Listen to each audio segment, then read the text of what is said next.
എസ്തർ അധ്യായം 7. അങ്ങനെ രാജാവും ഹാമാനും എസ്തർ രാജ്ഞിയോടുകൂടെ വിരുന്നു കഴിപ്പാൻ ചെന്നു.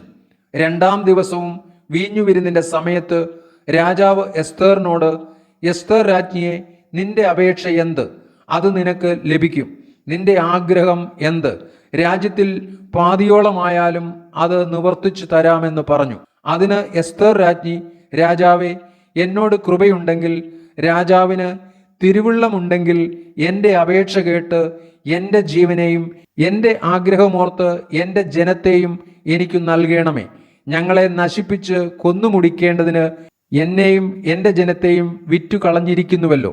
എന്നാൽ ഞങ്ങളെ ദാസീദാസന്മാരായി വിറ്റിരുന്നു എങ്കിൽ വൈരിക്ക് രാജാവിൻ്റെ നഷ്ടത്തിന് തക്ക പ്രതിശാന്തി കൊടുപ്പാൻ കഴിവില്ലെന്നു വരികിലും ഞാൻ മിണ്ടാതെ ഇരിക്കുമായിരുന്നു എന്നുത്തരം പറഞ്ഞു. അഹശ്വേരോശ് രാജാവ് എസ്തർ രാജ്ഞിയോട്, അവൻ ആർ? ഇങ്ങനെ ചെയ്യുവാൻ തുനിഞ്ഞവൻ എവിടെ എന്ന് ചോദിച്ചു. അതിന് എസ്തർ, വൈരിയും ശത്രുവും ഈ ദുഷ്ടനായ ഹാമാൻ തന്നെ എന്ന് പറഞ്ഞു. അപ്പോൾ ഹാമാൻ രാജാവിൻ്റെയും രാജ്ഞിയുടെയും മുമ്പിൽ ഭ്രമിച്ചുപോയി. രാജാവ് ക്രോധത്തോടെ വീഞ്ഞുവിരുന്ന് വിട്ട് എഴുന്നേറ്റ് ഉദ്യാനത്തിലേക്ക് പോയി. എന്നാൽ രാജാവ് തനിക്ക് അനർത്ഥം നിശ്ചയിച്ചു എന്ന് കണ്ടിട്ട് ഹാമാൻ തൻ്റെ ജീവരക്ഷയ്ക്കായി എസ്തർ രാജ്ഞിയോട് അപേക്ഷിപ്പാൻ നിന്നു. രാജാവ് ഉദ്യാനത്തിൽ നിന്ന് വീണ്ടും വീഞ്ഞുവിരുന്നുശാലയിലേക്ക് വന്നപ്പോൾ എസ്തർ ഇരിക്കുന്ന മെത്തമേൽ ഹാമാൻ വീണ് കിടന്നിരുന്നു.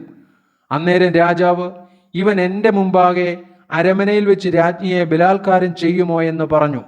ഈ വാക്ക് രാജാവിൻ്റെ വായിൽ നിന്ന് വീണ ഉടനെ അവർ ഹാമാന്റെ മുഖം മൂടി.